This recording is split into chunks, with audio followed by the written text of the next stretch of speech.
Hello दोस्तों, welcome back to our channel. तो जैसा कि हमने पिछले एपिसोड में देखा था, बाईटियान ने अपनी बॉडी से उस लव पोशन को तो बाहर निकाल लिया था, लेकिन उसके बाद बाईटियान की हालत वहाँ पे इतनी ज्यादा खराब हो चुकी थी कि वो वहीं पे ही गिरकर बेहोश हो गया था। और यहीं से नेक्स्ट एपिसोड की शुरुआत होती है। तो इस एपिसोड की शुरुआत में हमें अगली सुबह का सीन दिखाया जाता है, जहाँ अब फाइनली बाईटियान को भी वहाँ पे होश आ चुका था। लेकिन जैसे ही वो अपनी जगह से उठता है तो उसे महसूस होता है कि उसके सर में अभी भी थोड़ा थोड़ा दर्द है। और जैसे ही बाईटियान वहाँ पे उठकर बैठता है तो उसे कल रात का सारा सीन याद आने लगा था कि कल रात उसके साथ क्या क्या हुआ था, जो याद करके बाईटियान वहाँ पे चैन की सांस लेते हुए कहता है कि शुक्र है मुझे उस लव पोशन के बारे में सही समय पे पता चल गया था, वरना अगर थोड़ी सी भी देर हो जाती तो उसके बाद क्या क्या होता ये तो मैं सोच भी नहीं सकता। इसी बीच बाईटियान को अपने हाथ के ऊपर किस का निशान दिखाई देता है, जो देखकर बाईटियान समझ चुका था कि ये काम किसी और का नहीं जरूर जी का ही होगा। इसलिए बाईटियान अपने सर पे हाथ मारते हुए कहता है ये लड़की बीना। और ये कहकर बाईटियान भी वहाँ पे सबको इग्नोर करते हुए दोबारा अपने कपड़े पहन लेता है और वहाँ से सीधा दोबारा 9 स्टार टावर की तरफ भी निकल गया था।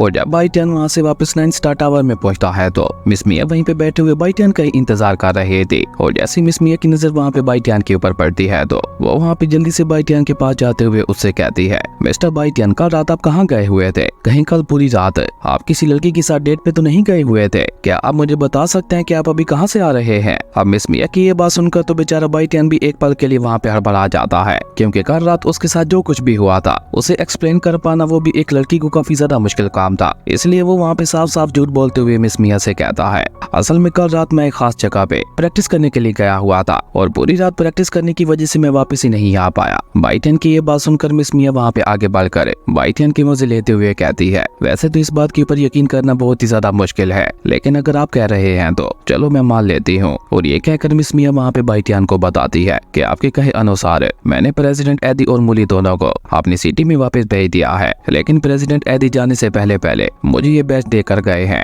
और उन्होंने मुझसे बोला है कि अब आप 3rd अल्केमी मास्टर से 4th लेवल के अल्केमी मास्टर बन चुके हैं। और ये रहा 4th लेवल के अल्केमी मास्टर का बैच। अब उस 4th लेवल के अल्केमी मास्टर बैच को देखकर बाईटियान भी वहाँ पे थोड़ा खुश हो गया था, जो देखकर मिस मिया वहाँ पे एक बार फिर से बाईटियान की तारीफ करते हुए कहती है, मिस्टर बाईटियान, आपका टैलेंट वाकई काफी ज्यादा कमाल का है। इवन आज तक मैंने अपनी पूरी लाइफ में आप जैसा यंग 4th स्टार लेवल का अल्केमी मास्टर नहीं देखा। और ये कहकर मिस मिया दोबारा वहाँ पे बाईटियान के साथ चिपकने की कोशिश करती है, जिसपे बाईटियान उसे कहता है कि ओके ठीक है, अब अपनी सारी तैयारी कर लो, हम लोग आज ही चाबू एंशिएंट कंट्री की तरफ निकल रहे हैं। जिसपे मिस मिया भी स्माइल करते हुए हमें अपना सर हिलाती है। उसके बाद सीन चेंज होता है, हमें थोड़ी देर बाद का सीन दिखाया जाता है, जहाँ बाईटियान और मिस मिया दोनों ही 9 स्टार टावर से अलविदा लेते हुए चाबू एंशिएंट टाउन की तरफ रवाना हो जाते हैं। और उन्हें वहाँ से जाते हुए ग्रेट एल्डर के साथ साथ 9 स्टार टावर के मास्टर भी देख रहे थे, जो देखकर ग्रेट एल्डर वहाँ पे अपने मास्टर को ग्रीट करते हुए कहता है, मास्टर ये लोग तो एंशिएंट टाउन की तरफ निकल गए, अब आप क्या करेंगे? जिसपे वो मिस्टीरियस मास्टर अपने ग्रेट एल्डर से कहता है कि मुझे भी उसके पीछे ही जाना होगा, तब तक हमारे इस 9 स्टार टावर की सारी जिम्मेदारी आपके ऊपर है। और ये कहकर वो मिस्टीरियस मास्टर वहाँ पे बहुत ही तेजी के साथ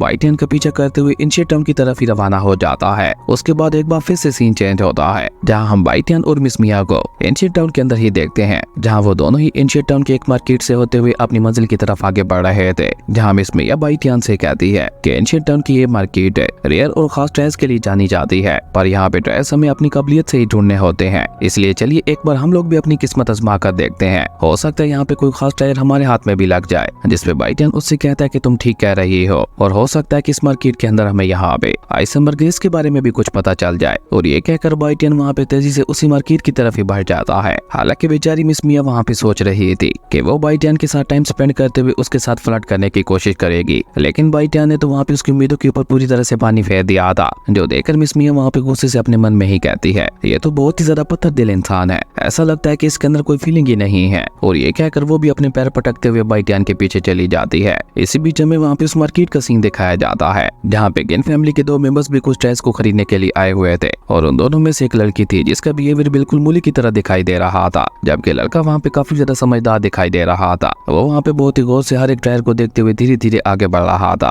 और तभी वो लड़की वहाँ पे एक्साइटेड होते हुए अपने बड़े भाई से कहती है, एल्डर ब्रदर, ये मार्केट तो वाकई काफी ज्यादा कमाल की है, जितना मैंने सुना था यहाँ पे तो उससे भी ज्यादा खास और कमाल के ड्रेस मौजूद हैं। अपनी बहन की ये बात सुनकर वो लड़का भी वहाँ पे उसे जवाब देते हुए कहता है, ये तो होना ही था, क्योंकि ये हमारी एंशिएंट टाउन की सबसे बेस्ट मार्केट जो है। और सबसे कमाल की बात क्या है जानती हो? ये मार्केट हमारी किन फैमिली की टेरिटरी में आती है। इसी बीच वो लड़की वहाँ पे आगे बढ़ते हुए एक छोटे से स्टॉल के पास आ जाती है, जो कि गोल्डमैन का था। और भले ही उसने एक छोटी सी चटाई के ऊपर अपने सारे ड्रेस को रख रखा था, लेकिन देखने से उसके सभी ड्रेस बहुत ही ज्यादा कमाल लड़के दिखाई दे रहे थे, जिन्हें देखकर तो वो लड़की भी वहाँ पे काफी ज्यादा एक्साइटेड हो जाती है। और तभी वो लड़की वहाँ पे उनमें से एक टायर को उठाकर उस ओल्ड मैन से उसकी कीमत पूछती है, जिसपे वो ओल्ड मैन भी जवाब देते हुए कहता है कि इसकी कीमत एक मीडियम ग्रेड का स्पिरिचुअल स्टोन है। उस ओल्ड मैन की ये बात सुनकर वो लड़की वहाँ पे बुरा समूह बनाते हुए कहती है ये तो बहुत ही ज्यादा महंगा है। इसी बीच बाइटियान भी वहाँ पे मिस मिया के साथ पहुंच जाता है, जहाँ बाइटियान की नजर एक आइस बैम्बू शूट के ऊपर पड़ती है, जिसे देखकर बाइटियान वहाँ पे उस ओल्ड मैन से उसकी कीमत पूछता है। उस आइस स्टेट शूट का नाम सुनकर वो ओल्ड मैन भी बहुत ही एटीट्यूड के साथ उसकी कीमत बताते हुए कहता है कि ये 50 लो ग्रेड स्पिरिचुअल स्टोन्स की है, या फिर अगर तुम चाहो तो किसी ट्रेजर के बदले में भी इसे ले सकते हो। उस ओल्ड मैन की ये बात सुनकर मिस मिया जल्दी से वहाँ पे आगे बढ़ते हुए उससे कहती है ओके ठीक है, मैं इसे खरीदना चाहती हूँ। लेकिन मिस मिया वहाँ पे इससे आगे कुछ कह पाती उससे पहले बाइटियान उसे वहीं पे रोक देता है और उससे कहता है कि रुको रुको, तुम्हें यहाँ पे पैसे देने की कोई भी जरूरत नहीं है। मेरे पास कुछ ऐसे मिस्टीरियस वर्ड्स हैं जिन्हें अगर मैं यहाँ पे बोलूंगा तो ये ओल्ड मैन खुद बखुद ही इस आइस बैम्बू शूट को हमारे हवाले कर देगा, वो भी खुशी खुशी। बाइटियन की ये बात सुनकर तो मिस्किन को वहाँ पे हंसी आ जाती है और वो वहाँ पे बाइटियन का मजाक उड़ाते हुए कहती है कि आखिर तुम्हारे पास ऐसे कौन से वर्ड्स मौजूद हैं जिनके बदले में ये ओल्ड मैन अपने कितना ज्यादा खास है तुम्हें ऐसे ही दे देगा? क्या तुम ये ओल्ड मैन कहीं से बेवकूफ दिखाई दे रहा है? मिस्किन की ये बात सुनकर बाइटियन उसे वहाँ पे जवाब देते हुए कहता है क्योंकि अभी अभी मैं जो वर्ड्स कहने जा रहा हूँ उनकी कीमत इस ओल्ड मैन के लिए लाखों गोल्ड कॉइन से भी ज्यादा है। अब बाइटियन की ये बात सुनकर वो ओल्ड मैन भी वहाँ पे काफी ज्यादा सीरियस हो चुका था। वो जल्दी से बाइटियन से सवाल करते हुए पूछता है आखिर तुम्हारे पास ऐसे कौन से वर्ड्स मौजूद हैं? जिसपे बाइटियन वहाँ पे पलट कर जवाब देते हुए कहता है स्पिरिचुअल फायर, वो माई जियो, स्ट्रॉन्ग प्रैक्टिस,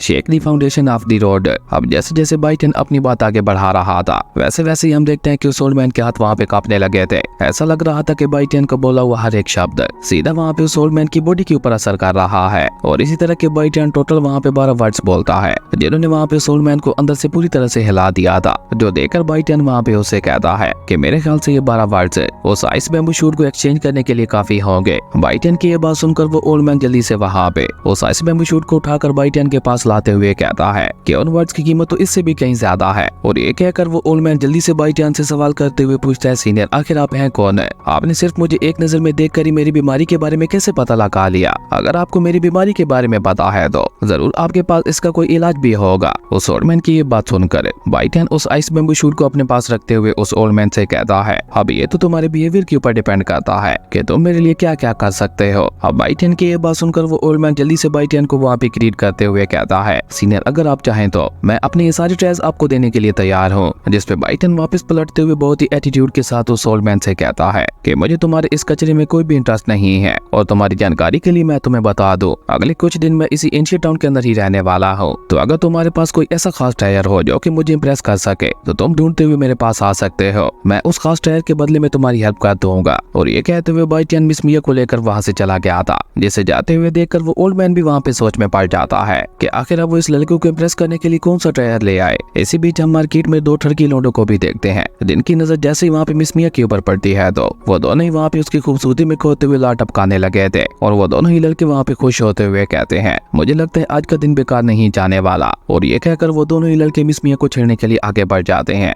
जहाँ उनमें से एक लड़का तो जानबूझकर सीधा आगे बढ़ते हुए मिस मिया के साथ ही जा टकराता है और सॉरी मांगने की बजाय उल्टा वो लड़का वहाँ पे मिस मिया को छेड़ने लगा था। जो देखकर मिस मिया को भी वहाँ पे काफी ज्यादा गुस्सा आ जाता है और वो वहाँ पे गुस्से से चिल्लाते हुए कहती है कि आखिर ये क्या बदतमीजी है। जिसपे वो दोनों ही लड़के उससे कहते हैं कि ये बदतमीजी नहीं है बल्कि ये तो हमारा प्यार है। अब उन दोनों ठरकी लोंडों की ये बातें सुनकर मिस मिया वहाँ पे बाइटियन की तरफ देखती है, जिसपे बाइटियन भी वहाँ पे मिस मिया को उन दोनों को सबक सिखाने की इजाजत दे देता है। और बाइटियन से इजाजत मिलते ही मिस मिया ने वहाँ पे उन दोनों भाइयों को बहुत ही बुरी तरह से पीटना शुरू कर दिया था और उन दोनों को ही वहाँ पे एक के किक मार के वहाँ से उठाकर काफी पीछे फेंक देती है। जिसके साथ ही उन दोनों की हालत वहाँ पे इतनी ज्यादा खराब हो चुकी थी कि बेचारे वो दोनों अपनी जगह से उठ भी नहीं पाते। और ये सब किन फैमिली के उन दोनों बहन भाइयों ने भी देख लिया था। जो देखकर किन फैमिली का वो डिसेबल जल्दी से आगे बढ़कर वहाँ पे उन दोनों को रोकते हुए कहता है कि आपको इन दोनों के साथ पंगा नहीं लेना चाहिए था। ये लोग मिस्टिक गैंग से बिलोंग करते हैं और मिस्टिक गैंग इस पूरी सिटी की सबसे पावरफुल गैंग है, जिससे हमारी किन फैमिली के अलावा बाकी सभी लोग पंगा लेने से डरते हैं। उस लड़के की ये बात सुनकर मिस मिया वहाँ पे स्माइल करते हुए उससे कहती है क्या ये मिस्टिक गैंग इतनी ज्यादा खतरनाक है?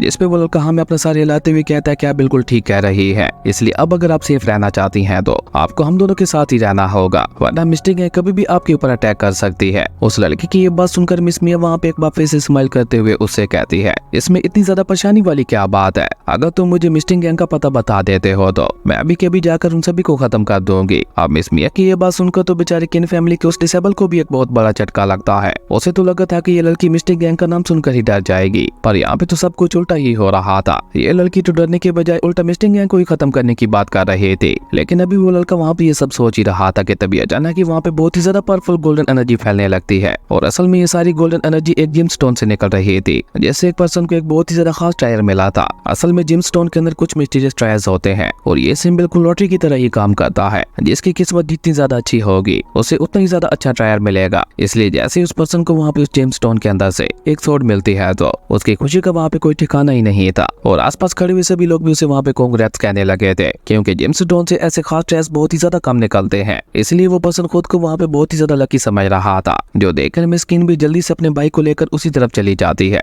जहाँ जब वो लोग करीब से जाकर उस स्वॉर्ड को देखते हैं तो वो एक अर्थ लेवल की स्वॉर्ड थी, जो देखकर ही उन दोनों बहन भाइयों को वहाँ पे एक बहुत बड़ा झटका लगता है। इसलिए वो दोनों भी वहाँ पे अपनी किस्मत आजमाने का सोचते हैं और वो दोनों ही जल्दी से आगे बढ़ती हुई शॉपकीपर से वहाँ पे उस जिम स्टोन की कीमत पूछते हैं, जिसकी कीमत वो शॉपकीपर वहाँ पे 10 लो ग्रेड के स्पेशल स्टोन्स बताता है। जो देखकर तो बेचारे मास्टर किन को भी एक बहुत बड़ा झटका लगता है, लेकिन फिर भी वो वहाँ पे कुछ सोचते हुए उस जिम स्टोन को खरीद लेता है। लेकिन जैसे ही वो जिम स्टोन को डिस्ट्रॉय करता है तो उसे वहाँ पे एक बहुत ही अजीब किस्म का टायर मिलता है, जिसके बारे में बेचारा मास्टर किन वहाँ पे कुछ भी सोच समझ पाता। उससे पहले उस टायर के अंदर से वहाँ पे बहुत ही ज्यादा खतरनाक पॉइजन गैस निकलने लगी थी, जिसकी स्मेल इतनी ज्यादा गंदी थी कि वहाँ पे सभी के लिए खड़ा रह पाना भी मुश्किल होता जा रहा था। इवन अब तो वहाँ पे बेचारे मास्टर किन का मजाक उड़ाते हुए कहने लगे थे, इस लड़के की किस्मत कितनी ज्यादा खराब है जो इसने यहाँ पे इस गंदी सी गैस के लिए 10 लो ग्रेड के स्पेशल स्टोन्स को जाया कर दिया। 10 लो ग्रेड के स्पेशल स्टोन्स की कीमत 10,000 स्टोन से भी ज्यादा होती है। और इसी कमाल के सीन के साथ हमारी अमेजिंग एपिसोड यहीं पे खत्म हो गया था। दोस्तों, अगर आपको ये वीडियो अच्छी लगी तो लाइक कर दें और अगर चैनल पे नए आए तो सब्सक्राइब करते जाना। तो मिलते हैं एक नई वीडियो में, तब तक के लिए बाय।